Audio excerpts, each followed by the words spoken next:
Family. It's ghetto. How you guys doing? Hope y'all feeling blessed. Hope y'all out here feeling blessed, because I certainly am. I gotta get this reverse camera position right. There we go. Hope y'all here feeling, nope, that's still off. Hope y'all here feeling blessed, because I am too. It's your boy Ghetto. Salute to y'all. We're not gonna belabor the point. We are here by the blessings of the Most High. We're gonna do a little bit of study for this week. We in Exodus. Boom, boom, boom, boom, boom, boom, boom, boom, boom, boom, positive. Exodus, man. We made it all the way to Exodus. Look at us, guys. We getting through the Torah, the Tanakh. Excuse me. We're getting through the Tanakh. And we having a good time. So Exodus 1:1. Now there are the names of the children of Israel which came into Egypt. Every man in his household came with Jacob, Reuben, Simeon, Levi, and Judah, Issachar, Zebulun, and Benjamin, Dan and Naphtali, Gad and Asher. And all the souls that came out of the loins of Jacob were 70 souls, for Joseph was in Egypt already. And Joseph died, and all his brethren, and all that generation. And the children of Israel were fruit, and increased abundantly, and multiplied, and waxed exceedingly mighty. And the land was filled with them. So they was out there just abundantly growing.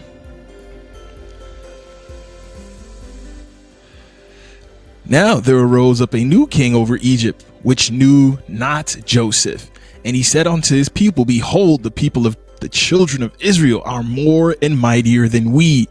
Come on, let us deal wisely with them, lest they multiply. And it come to pass that when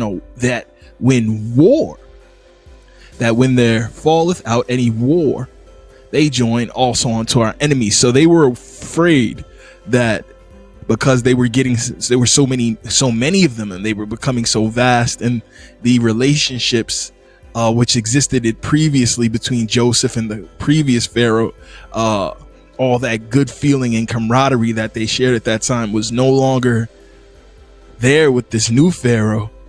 He's worried about them multiplying and getting so large that they start to control the country. From a military standpoint, you can see that. I mean, that's even something we concern ourselves with in today in modern times. You know what I mean? With the border situation and people feeling like the neighborhoods and the country is being overrun and overwhelmed. And, you know, the conversation of mass deportation happening right now as we speak. So, but when people say this Bible ain't no book of, ain't nothing relevant in this book. It's so hilarious when people say that. But and fight against us, and so get them up out of the land. Mass deportation, get them up out of here.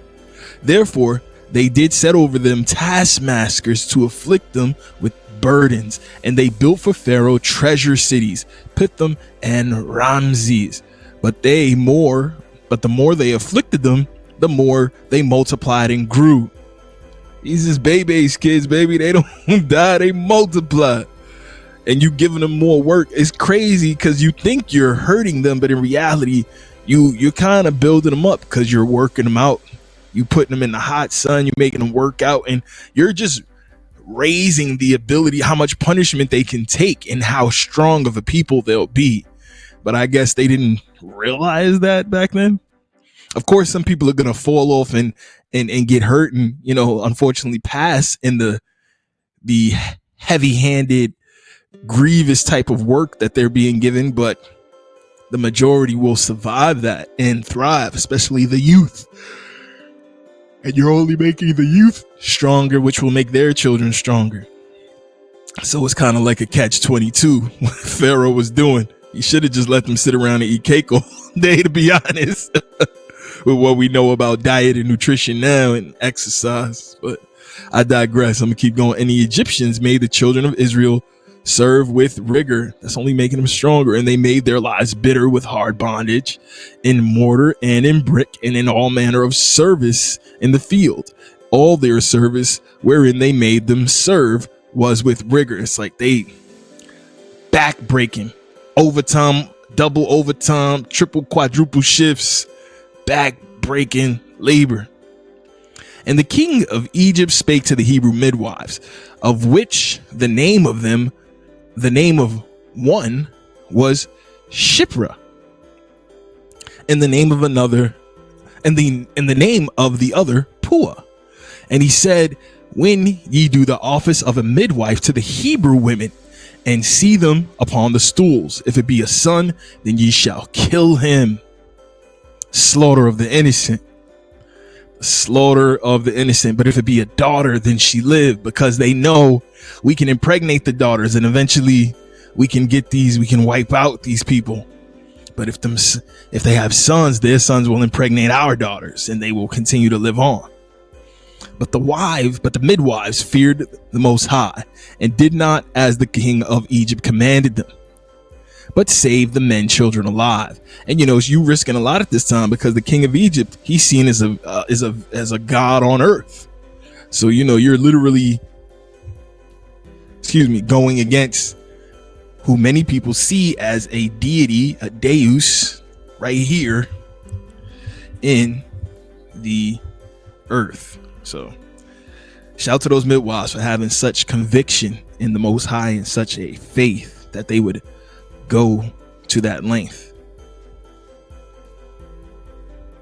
And the king of Egypt called for the midwives and said unto them, why have ye done this thing, and have saved the men children alive? And the midwives said unto them, Pharaoh, because the Hebrew women are not as the Egyptian women, for they are lively, and they are delivered ere the midwives come into them.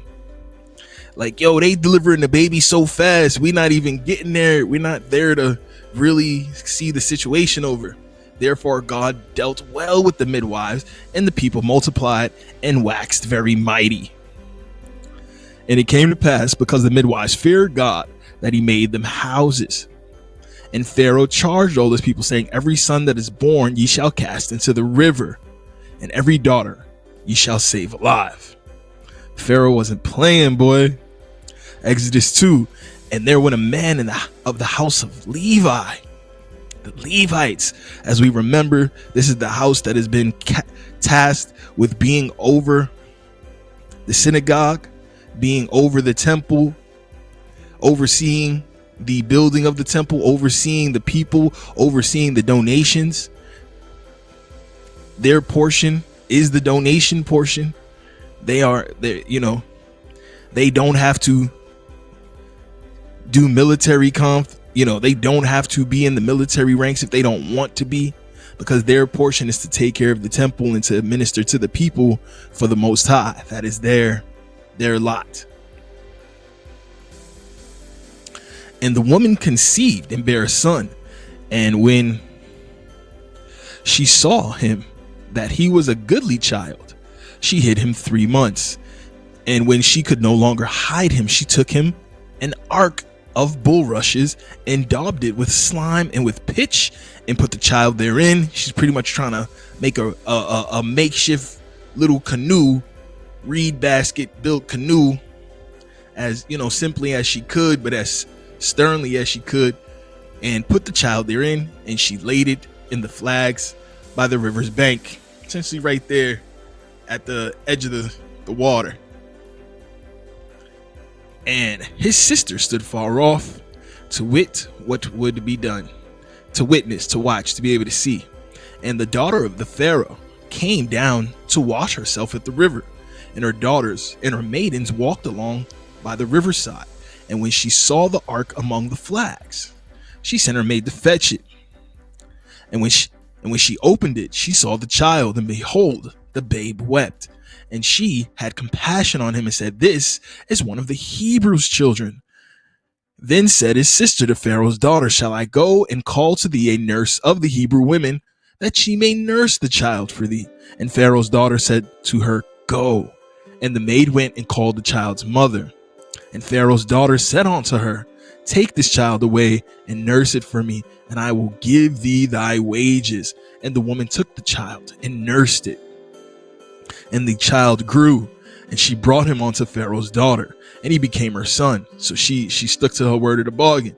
She knew that was the best way to keep Moses' safe was to let him grow up right in Pharaoh's house. And she called his name Moses. And she said, because I drew him out of the water. And it came to pass in those days when Moses was grown that he went out unto his brethren and looked onto their burdens and looked on their burdens. And he spied an Egyptian smiting a Hebrew, beating him bad, one of his brethren. And he looked this way and that way, like making sure ain't nobody watching him, saying, you know how you do when you about to do something you know he ain't got no business doing. And he looked this way and that way, and when he saw that there was no one watching, ain't nobody around to see what I'm doing, he slew the Egyptian and hid him in the sand. And when he went out the second day, behold, two men of the Hebrews strove together. And he said to him that did the wrong, wherefore smitest thou thy fellow? So you see two of them beefing with each other, arguing, looking like they're about to get into it, mix it up, throw some blows. And you know, Moses trying to break it up, and they're like, yo, I know you ain't talking about breaking fights up. You look like you go to the extreme when you fight, Moses. And he said, who made thee a prince and judge over us? Intendest thou to kill me as thou killedst the Egyptian? And Moses feared and said, surely this thing is known, it's getting out, the word is spreading, everybody know what happened. Now when Pharaoh heard this thing, he sought to slay Moses. But Moses fled from the face of Pharaoh and dwelt in the land of Midian. And he sat down by a well. Now the priest of Midian had 7 daughters, and they came and drew water and filled the troughs to water their father's flocks. And the shepherds came and drove them away. But Moses stood up and helped them and watered their flock. And when they came to Reuel, their father, he said, how is it that ye are come so soon today? Because normally it would take them much longer to get all the water. They would have to wait till the end, till the all the men would essentially get their water first, and that could take quite a long time. And they said, an Egyptian delivered us out of the hands of the shepherds, and also drew water enough for us and watered the flock. Put a little bit of that manly strength to work. See you, Moses. And he said unto his daughters, where is he? Why is it that ye have left the man? Call him that he may eat bread. Girls, hold up. So y'all telling me this man did all this nice stuff for y'all, and y'all ain't even bring this brother home to eat some dinner? Girls, what's wrong with you? If you don't go get that man. And Moses was content to dwell with the man, and he gave Moses Zipporah his daughter, and she bare him a son, and he called his name Gershom, for he said, I have been a stranger in a strange land. And she was about to let this man go. Her father was wise. He's like, no, you can't let that man go. That man helped you down like that. He offered you generosity. He was benevolent. Shout out to Izzy Bands. We just talked about that. He was benevolent to you and to your flocks. Now that's a good man right there. And it came to pass in the process of time that the king of Egypt died, and the children of Israel sighed by reason of the bondage, and they cried, and their cry came up unto God by reason of the bondage, and God heard their groaning. And God remembered his covenant with Abraham, with Isaac, and with Jacob. And God looked upon the children of Israel, and God had respect unto them. Respected no other peoples the way he respected Israel. Because people give you that, oh, the Most High don't have no love of person stuff. No, there's an exception to that. Israel is his wife. That's his people. He didn't know no other people like the Most High knows Israel. Don't get it twisted. Ghetto, you sound like a Calvinist. Well, call me Calvin Ghetto. I hate John Ghetto. Johann Ghetto. Just call me Johann Ghetto. Sound like a Calvinist all day, sure. Exodus 3. Now Moses kept the flock of Jethro, his father-in-law, and the priest of Midian, and he led the flock to the backside of the desert and came to the mountain of gold, even to Horeb. That's interesting. He starts to be called Jethro now, after the ceremony, but before the ceremony, isn't he? His name, I just found that to be interesting. Did they not give his name? I thought they gave his name here.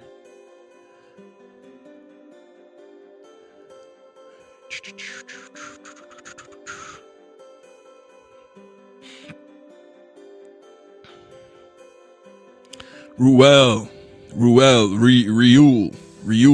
their father. It's Reuel. So is Reuel also known as Jethro? I'm like, I know I just seen that. But yeah, Reuel, aka Jethro. Okay. Now Moses kept the flock of Jethro, his father-in-law, the priest of Midian, and he led the flock to the backside of the desert, unless he has started to now marry other women, and Jethro is the father of another of his wives. Also possible, very much also possible, that he at this point had multiple wives and as such multiple father-in-laws, and came to the mountain of God, even to Horeb. And the angel of the Lord appeared unto him in a flame of fire out of the midst of a bush. And he looked, and behold, the bush burned with the fire, and the bush was not consumed.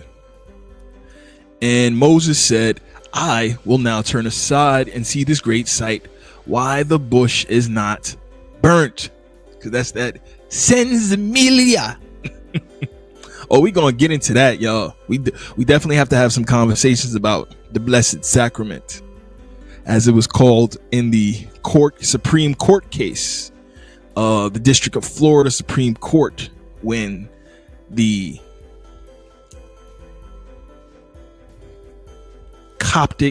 Ethiopian Coptic Church was taken to court. We'll get into that though. We got time, baby. We got time. And when the Lord saw that he had turned aside, God called unto him out of the midst of the bush and said, Moses, Moses. And he said, Here am I. And he said, Draw not nigh hither. Put off thy shoes from thy feet, for the place whereon thou standest is holy ground. Don't come any closer without taking off your sandals, sir. You walking on holy ground. Moreover, he said, I am the God of thy father, the God of Abraham, the God of Isaac, and the God of Jacob. And Moses hid his face, for he was afraid to look upon God. And the Lord said, I have surely seen the affliction of my people, which are in Egypt, and have heard their cry by reason of their taskmasters, for I know their sorrows. And I come down to deliver them out of the hands of the Egyptians, and to bring them up out of the land onto a good land, and a large, onto a land flowing with milk and honey. Golden pearls. Golden pearls. We'll talk about it. Onto the place of the Canaanites, and the Hittites, and the Amorites, and the Perizzites, and the Hivites, and the Jebusites. Now therefore, behold, the cry of the children of Israel is come on to me, and I have also seen the oppression wherewith the Egyptians oppressed them, the mission of Moses. Come now therefore, and I will send thee unto Pharaoh, that thou mayest bring forth my people, the children of Israel, out of Egypt. And Moses said unto God, Who am I, that I should go unto Pharaoh, and that I should bring forth the children of Israel out of Egypt? And he said, Certainly I will be with thee, and this shall be a token unto thee, that I have sent thee. When thou hast brought forth the people out of Egypt, ye shall serve God upon this mountain. And Moses said unto God, Behold, when I come unto the children of Israel, and shall say unto them, The Most High of your fathers has sent me unto you, and they shall say to me, What is his name? What shall I say unto them? And the Most High God said unto Moses, I am that I am, which some people would argue is his only name. It's debatable. And he said, thus shalt thou say unto the children of Israel, I am hath sent me on to you. And it's interesting what this could be translated to. I exist, or we'll keep going. We got plenty of time for that. We got plenty of time for that. Matter of fact, let's jump into this real quick. Hey, I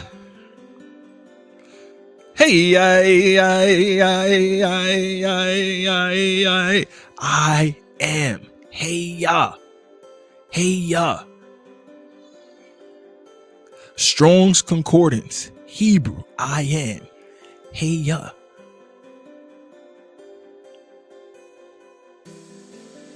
Hiya. I am. Hiya. Hey, ya. Hey, ya.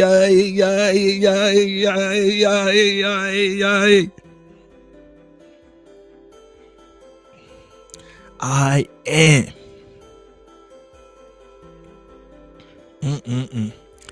Beautiful, beautiful. Shouts to the Blue Level Bible, bro. I am.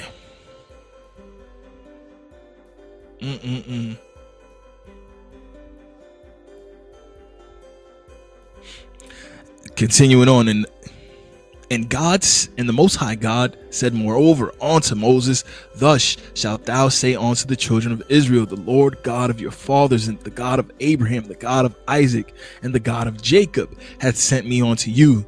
This is my name forever, and this is my memorial unto all generations. Go and gather the elders of Israel together, and say unto them, the Lord of your fathers, the God of Abraham, of Isaac, and of Jacob, appeared unto me, saying, I have surely visited you and seen that which is done to you in Egypt. And I have said, I will bring you up out of the affliction of Egypt onto the land of the Canaanites, and the Hittites, and the Amorites, and the Perizzites, and the Hivites, and the Jebusites, onto a land flowing with milk and honey. And they shall hearken to thy voice, and thou shalt come, thou and the elders of Israel, unto the king of Egypt, and ye shall say unto them, the Lord God of the Hebrews hath met with us. And now let us go, we beseech thee, 3 days journey into the wilderness, that we might sacrifice to the Lord our God. And I am sure that the king of Egypt will not let you go, not by a mighty hand. Ain't no way that man gonna let you go. He the rule out there. How it look for him to let you go. And I will stretch out my hand and smite Egypt with all my wonders, which I will do in the midst thereof. And after that, oh, he gonna let you go after that. He will let you go. And I will give this people favor in the sight of the Egyptians. And it shall come to pass that when ye go, ye shall not go empty. He's prophesying the whole thing right now. He ain't gonna let you go. I'm gonna have to punish him. After I punish him, they will want you up out of their sight completely, and y'all won't go empty-handed. They will bestow treasures upon you to help you get up out their land even faster. But every woman shall borrow of her neighbor, and of her that sojourneth in her house, jewels of silver, jewels of gold, and raiment, and ye shall put them upon your sons and upon your daughters, and ye shall spoil the Egyptians. Meaning y'all gonna take it all, baby. Y'all gonna get every dollar up out of there before y'all get up out of there. I know your pain and affliction, Israel. God did not forget you. And Moses answered and said, but behold, they will not believe me, nor hearken unto my voice. For they will say, the Lord hath not appeared unto thee. And the Lord said unto him, what is that in thy hand? And he said, a rod. And he said, cast it onto the ground. And he cast it onto the ground, and it became a serpent. And Moses fled from before it. And the Lord said unto Moses, put forth thy hand and take it by the tail. And he put forth his hand and caught it, and it became a rod in his hand, that they may believe that that the Lord God of their fathers, the God of Abraham, the God of Isaac, and the God of Jacob, hath appeared unto thee. And the Lord said furthermore unto him, put now thy hand in thy bosom. And you see, this is where it gets interesting, because people want to try to play like this don't say what it say. And he put his hand into his bosom, and when he took it out, behold, his hand was leprous as snow. Leprosy means your hand turned white or pale, which would have meant that your hand had some color to it. For this to be some type of a miracle, for this to be something magnificent and awe-inspiring, and to prove the omnipotent power of this supreme being, if I already have like quote unquote white skin or pale skin, how is me dipping my hand in and out and it becoming leprous as snow? How's that impressive? No, but if my hand becomes white, when it would look like this, whoa, whoa now, whoa now, whoa, can you change it back for me, please?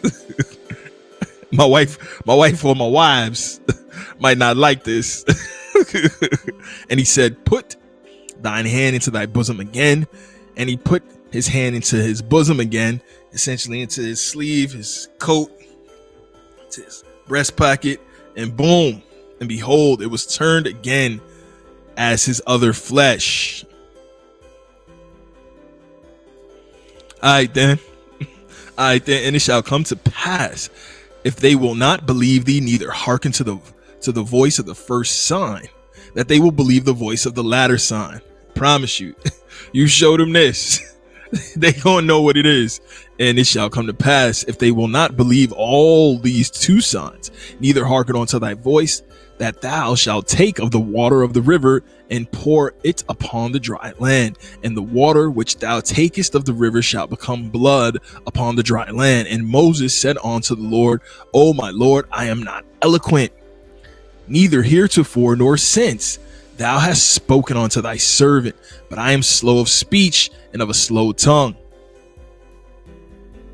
Because if y'all remember, Moses' tongue, it doesn't say it in here, but there are other books which get it heavier into what happened to Moses and his tongue, and how he ended up having a stammering tongue. It was a issue that happened from when he was a baby.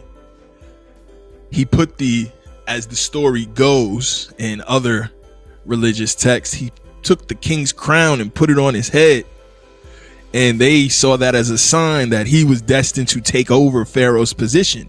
So they were going to chop this baby up. They put the baby to a test, and essentially an angel of the Most High made him fail the test. And in failing the test, he hurt his mouth, he hurt his tongue, gave himself a lisp or a stammer, and he was able to stay alive, because they at that point were convinced the baby wasn't wise to what he was doing, though he truly was when he took the crown. But they had to do that so that the Pharaoh wouldn't kill the child. These pharaohs like to slaughter the innocent.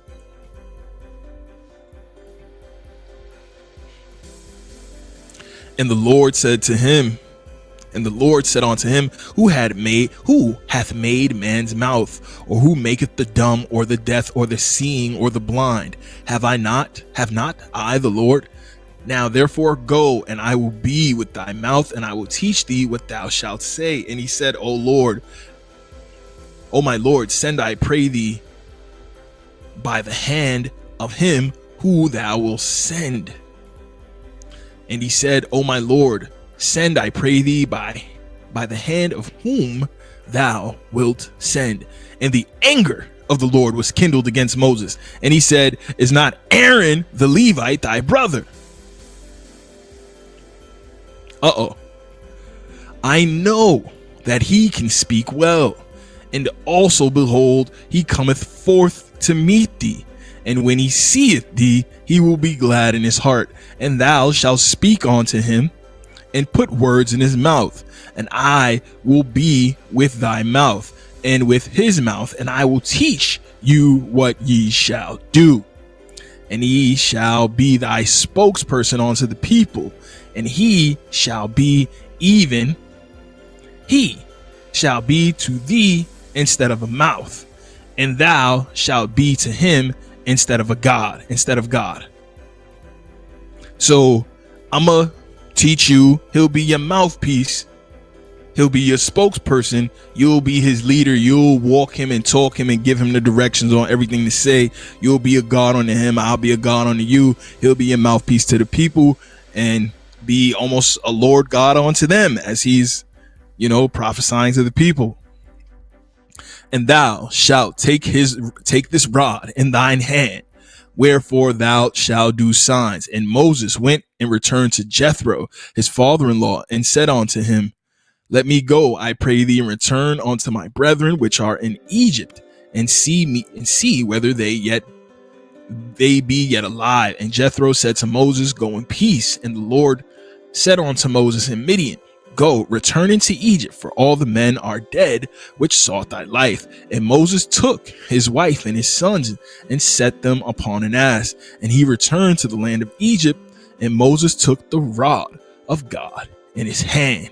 And the Lord said unto Moses, when thou goest to return into Egypt, see that thou do all these wonders before the Pharaoh, which I have put in thy hand. But I will harden his heart, that he shall not let the people go. And some people be like, well, why would you do that?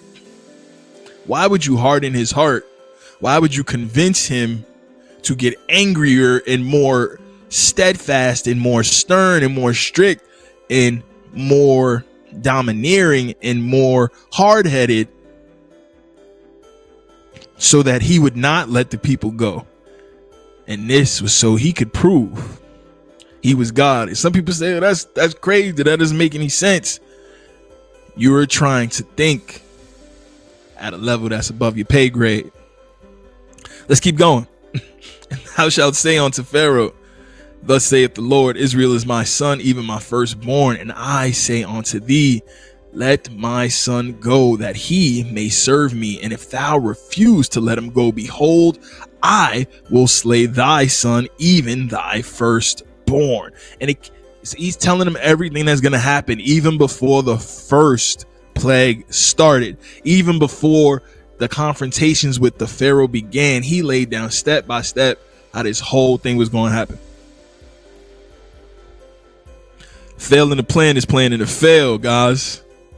Failing to plan is planning to fail. This man, the Most High God, planned to succeed, and he planned to have Moses and Aaron being his representations in this successful campaign. Visualized the whole plan, told him the whole plan that he planned to do, and said, we gonna walk this thing out. And if you walk this thing out how I tell you to walk this thing out, if you trust in the Lord and you walk with me, you will perform miracles. You will be legendary. This is a lesson we can all take, man. We should walk with the Lord and trust in the word and follow the plan and watch the legendary status we achieve, man. Watch the legendary status we achieve. Let's keep going. And it came to pass by the way in that the Lord met him and sought to kill him. And Zipporah took a sharp stone and cut off the foreskin of her son and cast it at his feet and said, surely a bloody husband art thou to me. So let him go. Then he said, a bloody husband thou art because of the circumcision. And the Lord said to Aaron, go into the wilderness to meet Moses. And he went and met him in the mount of God and kissed him. And Moses told Aaron all the words of the Lord who had sent him and all the signs which he commanded him. And some people be like, why did she do this? Why would she do this? Zipporah took a sharp stone, cut off the foreskin of her son and cast it at his feet and said, surely a bloody husband art thou to me? So he let him go. Then she said, a bloodied husband thou art because of the circumcision. What does she mean by bloody husband?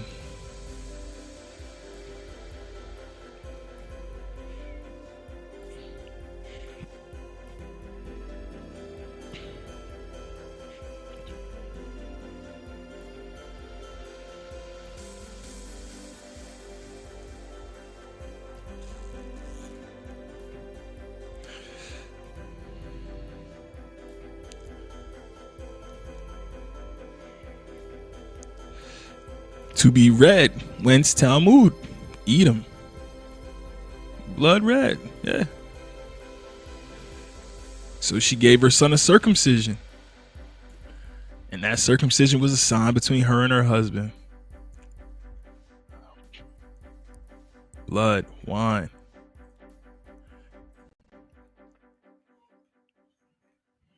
This is just showing a lexicon of the uses.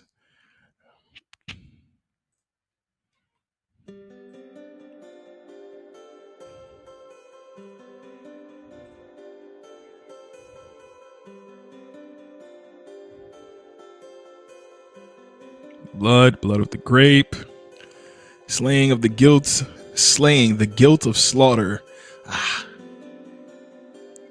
Blood, especially as blood shed, a bloody man. Blood of the grape used in wine, which is used in Palestine. That's in Genesis 49:11, Deuteronomy 32:4, and Sirach 39:26.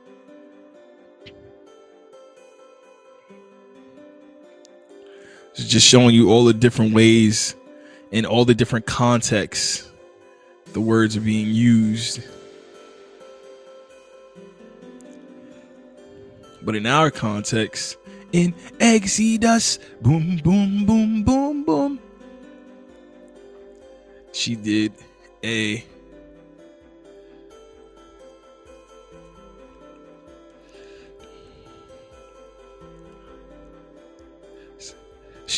circumcision onto her son. Beautiful, beautiful, beautiful, beautiful. So let him. And the Lord said to Aaron, go into the wilderness to meet Moses. And he went and he met him in the mount of God and kissed him. And Moses told Aaron all the words of the Lord who had sent him, and all the signs which he had commanded him. And Moses and Aaron went and gathered together all the elders of the children of Israel. And Aaron spake all the words which the Lord had spoken unto Moses, and did the signs in the sight of the people. And the people believed. And when they heard that the Lord had visited the children of Israel, and that they had looked upon, had looked upon their affliction, then they bowed their heads and worshiped. We're going to leave it right there for today, family. As always, any questions, comments, critiques, criticisms, you know where to reach me. You know where to reach me. You know where to reach your brother. His ghetto point of view at gmail.com. His ghetto point of view at gmail.com. His ghetto point of view at gmail.com. Also on TikTok. Appreciate everybody that's been adding me on there. Also be on the IGs. You'll see me in the Discord space sometimes. All same name on every network and platform. Try to keep it uniform as possible to make it easy to tap in with me wherever you go. Family, love, and blessings. So thankful, humbled, and appreciative to the Most High for all the blessings that he sends to you and to your family, and forever humbled, grateful, and indebted to the Most High. Super thankful for all the blessings and all the lessons the Most High bestows upon me, my family. Thank you. Hey,